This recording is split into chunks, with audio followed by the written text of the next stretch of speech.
Hello everyone. तो कैसे हैं आप लोग? आई होप आप लोग अच्छे होंगे और मैं भी अच्छा ही हूँ।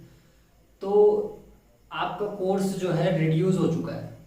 जी हाँ, यानी कि आप जो 21 में आप एग्ज़ाम देंगे उन सभी बच्चों का कोर्स 12th का रिड्यूस हो गया।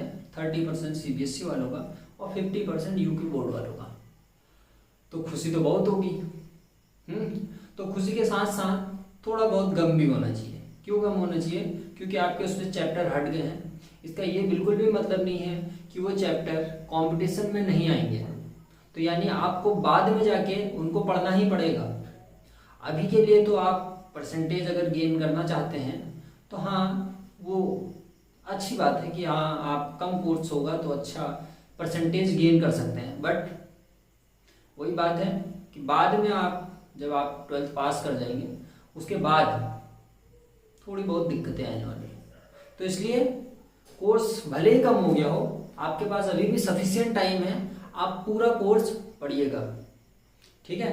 तो आज हम आपके लिए बेहतरीन सा मैथ्स का खूबसूरत सा एकदम प्यारा सा लेक्चर लेके आए हैं। Inverse trigonometry functions. Inverse trigonometry functions क्या होते हैं, ये सारी चीजें आज हम डिस्कस करने वाले हैं। हमारा जो पहला लेक्चर होता है किसी भी चैप्टर को स्टार्ट करने से पहले, वो खाली इंट्रोडक्शन वहां पर दिया जाता है।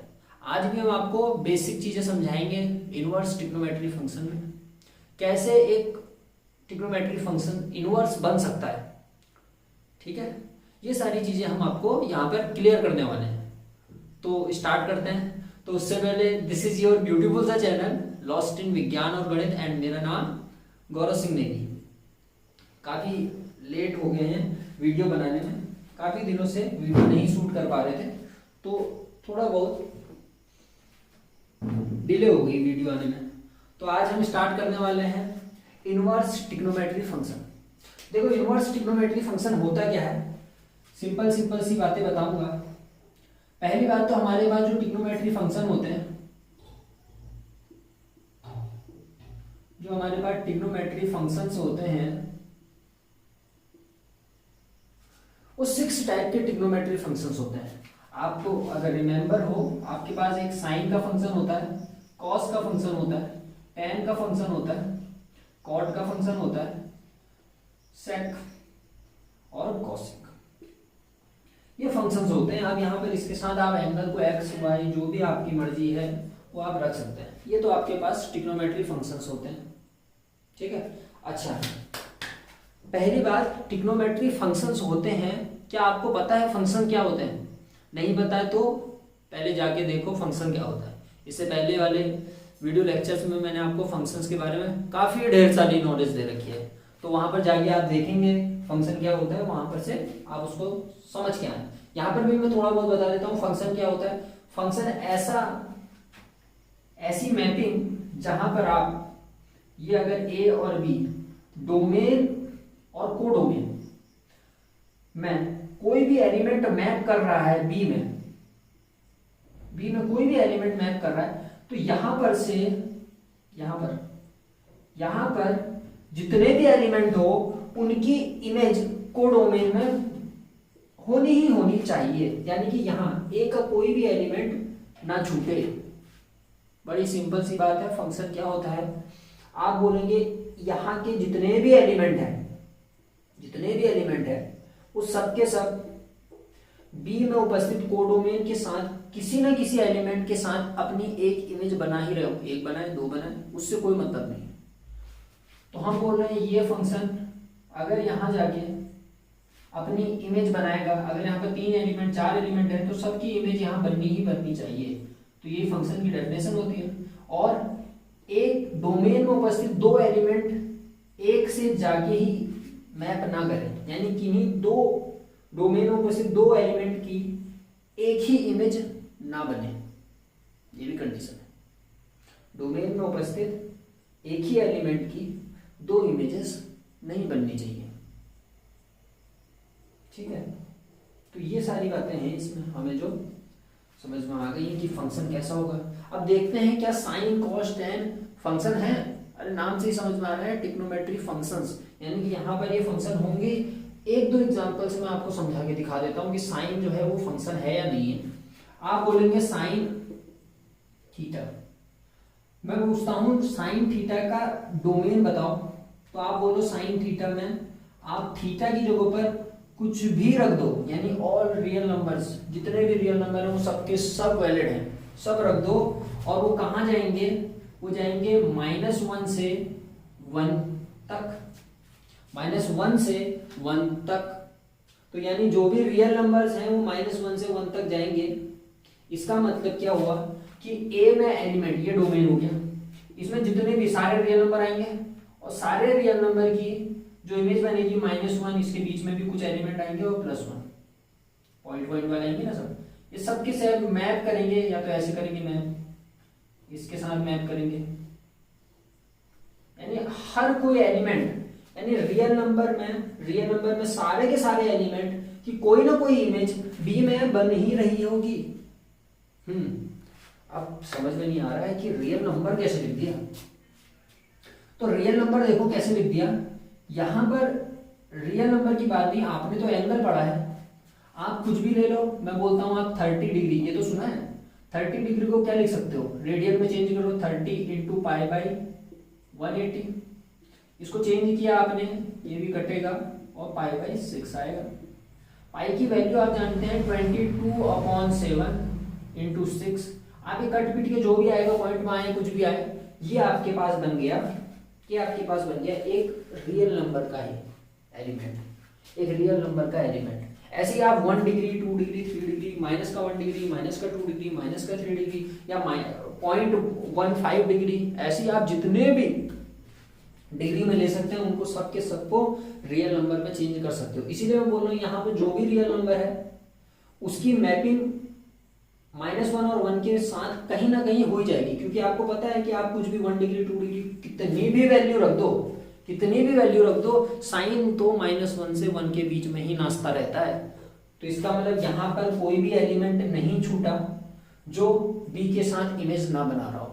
तो यानी ए में कोई भी एलिमेंट नहीं छूटा, तो इसका मतलब क्या हुआ, ये फंक्शन है, फंक्शन है। ऐसे ही आप अगर बोलोगे कि कॉस के लिए क्या होता है, कॉस थीटा के लिए, कॉस थीटा में भी सारे रियल नंबर होंगे और ये भी जाएगा आपका -1 से 1 में, -1 से 1 में।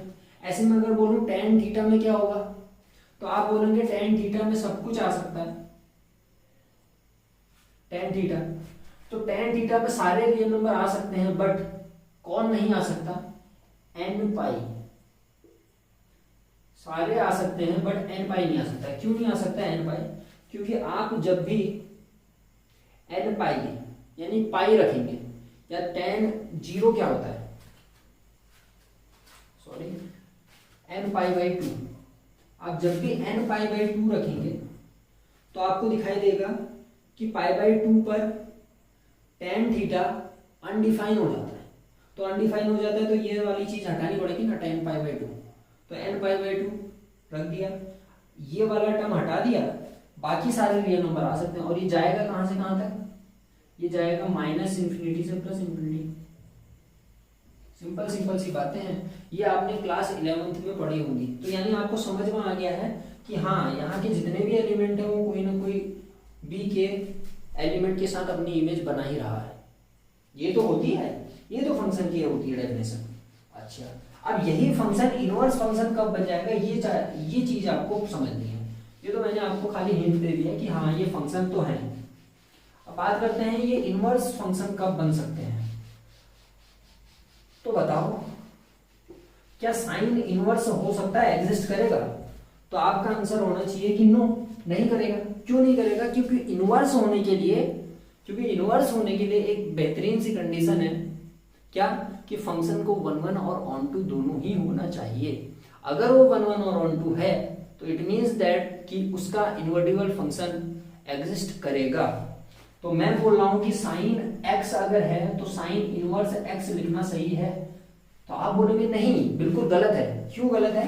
क्योंकि आपने अभी अभी बोला कि साइन के अगर हम डोमेन और रेंज की बात करें तो यहाँ पर डोमेन में सारे रियल नंबर आएंगे और जो कि मैप करते हैं -1 और 1 के बीच में कहीं पर।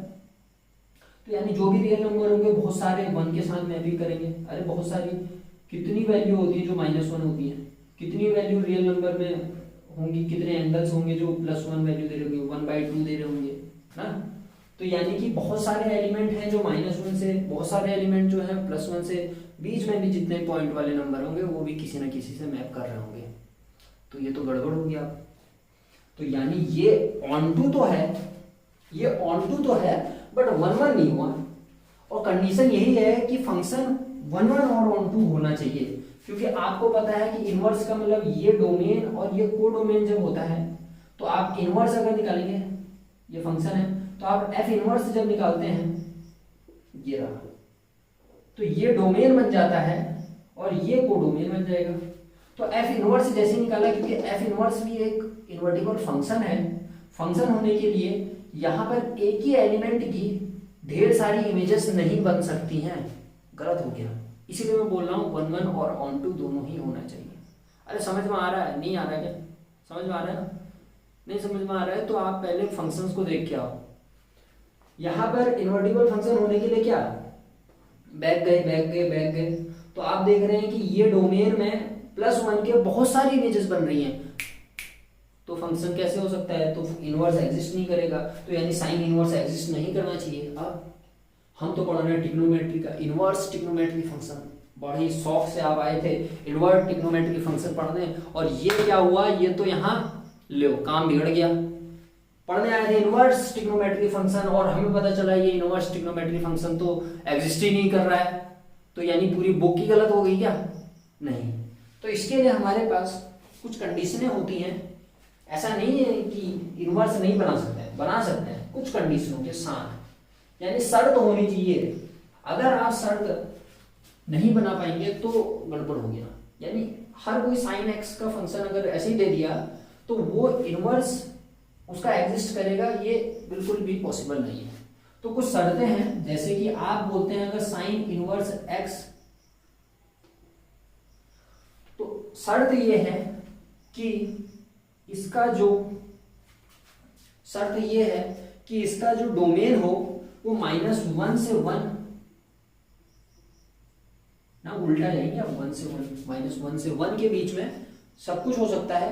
और जो रेंज होनी चाहिए वो रेंज होनी चाहिए -π/2 से π/2। ये आपको याद रखना है। आप ये फंक्शन साइन इनवर्स अगर x होगा तो आपके पास 1 1 से जो डोमेन होना चाहिए ये, और रेंज होनी चाहिए ये। अब क्या, कैसे समझ में आया? क्या होगा कैसे ये 1 1 बन गया, समझ लो। आप बोल रहे हो यहाँ पर -1 और बीच में जो भी डेसिमल वाले होंगे वो +1, तो इधर केवल और केवल साइन के -π/2 से +π/2 के बीच में ही होना चाहिए। अगर आपको साइन का ग्राफ याद है, नहीं याद है, ये ऐसे होता था, साइन 0 इज 0, ये होता था, जहां पर ये π/2 और इधर वाला -π/2। तो दिख रहा है कि यहाँ पर से वैल्यू नेगेटिव थी और बढ़ते बढ़ते बढ़ते यहाँ तक पॉजिटिव, फिर उसके बाद फिर घटती हुई जाएगी, फिर नेगेटिव होगी, यानी इतना ग्राफ सेम हो रहा है। यानी यहाँ पर हर पॉइंट पे वैल्यूज डिफरेंट मिलेंगी आपको, डिफरेंट। तो इसका मतलब डोमेन हमने क्या कर दिया, जो को डोमेन है वो फिक्स कर दिया, तो इसके बीच में कोई ना कोई एंगल का कुछ ना कुछ इमेज बनेगी, इसके बीच में ही बनेगी, यानी हर किसी एंगल की एक ही इमेज बनेगी, एक बनेगी। तो इसका मतलब वो 1 1 और 1 2 होगा।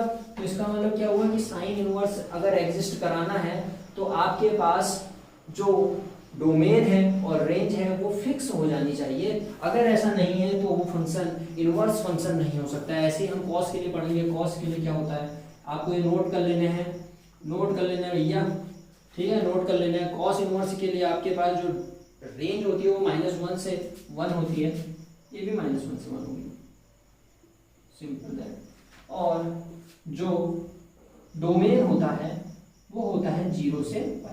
देखिए ग्राफ आपको याद होनी चाहिए, क्योंकि ये क्लास 11th का नहीं पढ़ा रहा हूँ मैं, ग्राफ आपको नहीं पढ़ा सकता क्योंकि वीडियो हमारा लंबा बन जाएगा, इसलिए सारी चीज़ें नहीं बता सकता, खाली आपको लिखा दे रहा हूँ कि डोमेन और रेंज क्या होते हैं। जहाँ पर आपको सिंपल दैट मैं समझा दूँ कि यहाँ पर आपको डोमेन और रेंज बेसिकली रेंज याद रखनी है इनवर्स फंक्शन की, रेंज आप याद रखेंगे तो काम हो जाएगा। ऐसे ही आपको अगर मैं बात करूं टेन इनवर्स की, तो सारे रियल नंबर होंगे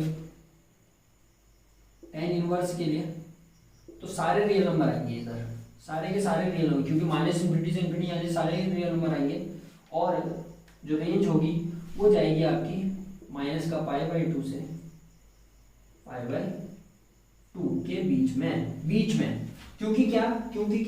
क्योंकि इसके बीच में ये और ये इंक्लूडेड नहीं है। अरे क्लोज और ओपन ब्रैकेट तो जानते हो, ये होता है क्लोज ब्रैकेट का मतलब होता है ये और ये इंक्लूडेड है और बीच वाले भी सब इंक्लूडेड है।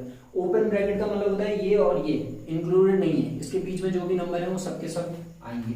अरे ये रहा भाई, जैसे मैं बोलूँ 1 और 5, तो इसका मतलब है 1 2 3 4 5 सबके सब आएंगे।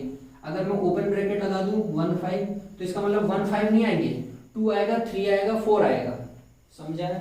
समझ गए, बहुत अच्छे होशियार हो गए हो तो ठीक हो गया। तो ये आपके लिए आ गया 10 के लिए, ठीक है। अच्छा ये और ये इंक्लूडेड क्यों नहीं होगा? क्योंकि π/2 पर 10 अनडिफाइंड होता है, तो इसलिए मैं बोल रहा हूं कि यहाँ पर ये वैल्यूज दो नहीं आनी चाहिए। अच्छा आगे बात करते हैं कॉट के लिए, कॉट इनवर्स के लिए। कॉट इनवर्स का अगर फंक्शन होगा सारे रियल नंबर आएंगे, क्योंकि माइनस इंफिनिटी से इंफिनिटी तक जाता है, और जो रेंज रहेगी वो रहेगी 0 से पाई। क्या रहेगी? 0 से पाई रहेगी। यहाँ पर भी ओपन ब्रैकेट लगाए गए हैं, ओपन ब्रैकेट इसलिए लगाए गए हैं क्योंकि 0 नहीं आना चाहिए, कॉट पे 0 अनडिफाइंड एंड पाई पर भी 0 अनडिफाइंड होता है, ठीक है, इसलिए। उसके बाद हम बात करते हैं कॉसेक इनवर्स की। कॉसेक इनवर्स में सारे रियल नंबर आएंगे, कॉसेक इनवर्स में सारे रियल नंबर आएंगे, बट क्या? -1 और 1 के बीच में जो भी नंबर आते हैं वो नहीं आएंगे भाई। अरे कॉसेक का तो पता है ना, कॉसेक में क्या होता है, ग्राफ तो पता है। कॉसेक में वही नंबर नहीं आते हैं जो 10, क्योंकि 10 का उल्टा होता है ना, तो -1 और 1 के बीच वाले कभी भी वैल्यू नहीं आती है, याद है?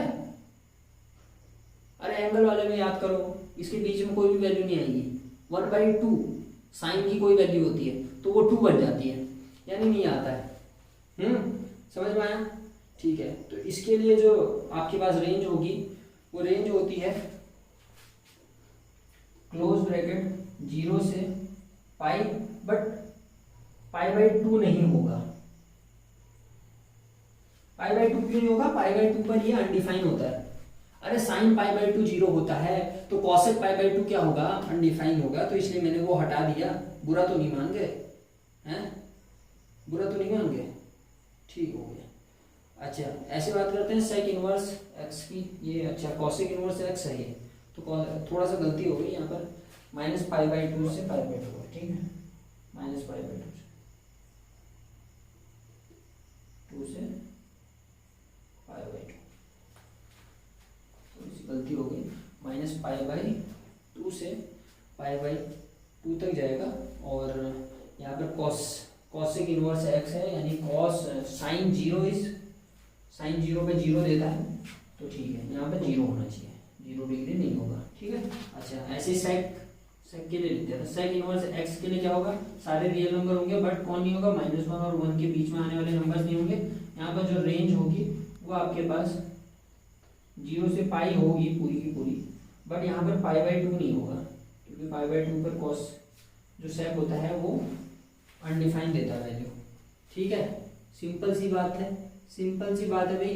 कुछ एग्जाम्पल लेकर आपको समझाता है, इनको फटाक से नोट कर लीजिए भाई, इनको फटाक से नोट कर लो, और फिर कुछ एग्जाम्पल दे के आपको समझाता हूँ कि कैसे हम इनको अप्लाई करते हैं। आपको वहाँ पर ये सारी चीज़ें आपको याद रखनी है, ठीक है। तो पहली एक्सरसाइज की ओर मैं बढ़ता हूँ, जिसमें कुछ क्वेश्चन मैं अभी करा के दे रहा हूँ आपको, बाकी सब आपको कर लेना है, क्योंकि वो सिंपल से क्वेश्चंस हैं, उसमें ज़्यादा टाइम नहीं देना है हमें। तो ये बात समझ में आई कि इनवर्स ट्रिग्नोमेट्री फंक्शन तभी लाई करेगा जब उसके डोमेन को हम फिक्स कर देंगे, उसकी रेंज को हम फिक्स कर देंगे। एग्जाम्पल के लिए आपका पहला ही क्वेश्चन जो है साइन इनवर्स -1/2, क्या बात है। इसकी वैल्यू निकालनी है, तो इनवर्स फंक्शन के लिए तो हम करेंगे y, मान लेंगे y = sin इनवर्स माइनस का 1/2 है। ठीक है, तो ये साइन इनवर्स इधर आएगा तो ये बन जाएगा sine y is equal to minus का 1/2। तो अब याद रखो कि जो साइन इनवर्स के लिए जो डोमेन रेंज होती है वो रेंज होती है -π/2 से π/2 के बीच में। तो यानी यही आंसर आनी चाहिए, इसके बीच में लाई करना चाहिए उसने, इन दोनों के बीचों में ही लाई करना चाहिए। इधर उधर -1/2 और भी आ सकता है, और भी जगहों पर आ सकता है, बट इसके बीच में होना चाहिए वो। ठीक है, तो आप बोलोगे -1/2 इसके बीच में कहाँ पर लाई करेंगे, तो आप बोलोगे साइन y और 1/2। साइन 1/2 किसकी वैल्यू होती है? तो अगर वैल्यूज नहीं पता है तो उसके लिए भी लीजिए क्या, साइन, अगर यहाँ पर मैं 0 बोलूँ, यहाँ पर आपके पास 30 होता है, यहाँ पर आपके पास 60 होता है, यहाँ पर 45 होता है, यहाँ पर 60 होता है, यहाँ पर 90 होता है। तो हम यहाँ से स्टार्ट करते हैं, साइन 0 पर 0 देता है, यहाँ पर 1 2 3 4। तो आपको क्या करना है, सबको 4 से डिवाइड कर देना है। किससे कर देना है भाई? 4 से डिवाइड कर देना है और सबका रूट ले लेना है। ठीक है, शॉर्ट ट्रिक है याद करने की। ठीक है, तो ये क्या हो जाएगा, 0 ये तो 0 होना है, ये 1/2 होना है, ये 1/√2 होना है, ये √3/2 होना है, ये 1 होना है। तो यानी कि आपको याद हो गया। और कॉस इसका, कॉस 0 ये होता है, कॉस 30, कॉस 45, कॉस 60, कॉस 90, उल्टा चलता है। ठीक है, तो उसके बाद tan को निकाल लेंगे साइन अपॉन कॉस से। दैट्स बहुत ही सिंपल सी बातें हैं यहाँ पर। तो 1/2 किसकी वैल्यू होती है? तो आपको पता है साइन 1/2 यहाँ से देख लो भाई 30 की होती है, तो माइनस का साइन 30 की होती है, यानी कि π/6 की होती है। क्या बात है, ये तो होता है। अच्छा, माइनस, आपने पढ़ा होगा कि साइन थीटा जो होता है, अगर साइन के अंदर माइनस थीटा है तो माइनस का साइन थीटा आ जाता है। तो अगर माइनस बाहर है तो हम थीटा एंगल के अंदर भेज सकते हैं। तो sine y is equal to sine minus का π/6। तो एंगल से एंगल को कंपैरिजन करो, y is equal to minus का π/6, और माइनस का π/6 आपको साफ साफ दिखाई दे रहा है, इसके बीच में ही लाई कर रहा है, यानी हम बिल्कुल सही हैं, हम बिल्कुल सही हैं। तो y इज इक्वल टू हमारे पास आ गया, यानी कि यही तो माना करता है साइन y इक्वल टू इसकी वैल्यू, तो y हमारे पास माइनस का π/6, और बहुत ही खूबसूरती से हमने आंसर निकाल दिया। एक और करके बता देता हूँ, बाकी सब आप कर लेंगे, सब इसी टाइप के क्वेश्चंस हैं, इसमें कुछ है नहीं इतनी ज़्यादा दुविधा वाली बातें। ठीक है, एक और करके बता देता हूँ, कॉस इनवर्स, ये वाला बहुत अच्छा क्वेश्चन है, कंपटीशन में भी कई बार पूछा गया है। कॉस इनवर्स माइनस का 1/2। स्टार्ट हो जाओ। क्या चीज़, पहली बात तो आपको यहाँ पर डोमेन सीधे सीधे लिख दो, 0 से π, ये लिख दिया करो। आपको याद नहीं हो रहा तो बार बार लिखो, याद हो जाएगा। ठीक है, तो आप क्या करेंगे, y इज इक्वल टू मान लेंगे कॉस इनवर्स माइनस का 1/2, ये हो जाएगा cos y is equal to minus का 1/2। अब बात करो 1/2 की कहाँ पर होता है, तो cos 60 की वैल्यू 1/2 होती है, cos 60 की वैल्यू। अच्छा, तो यानी ऐसा कर दोगे क्या, cos π/3, ये तो करोगे, तो cos y is equal to minus का cos π/3। ओहो, अब क्या होगा, एंगल से एंगल कंपैरिजन नहीं कर सकते क्योंकि यहाँ पर माइनस है, यहाँ पर पॉजिटिव है, माइनस को हटाना पड़ेगा। π/3 0 और पाई के बीच में लाई कर रहा था, लेकिन गड़बड़ हो गया, यहाँ पर तो माइनस आ गया। अब क्या करें, माइनस को हटाने के लिए क्या करें, ऐसे क्वाड्रेंट में भागो जहाँ पर कॉस नेगेटिव दे देता है, ऐसे क्वाड्रेंट में भागो जहाँ पर कॉस नेगेटिव दे देता है। तो आपको पता है, अगर मैं बोलूँ पाई माइनस थीटा, तो कॉस आएगा सेकंड क्वाड्रेंट में, और जो कि नो चेंज रहेगा, और कॉस थीटा मिलेगा। तो यानी पाई माइनस करने में इसी के बीच में आ रहे हैं, तो यानी ऐसा कर सकता हूँ। तो आप लिख दोगे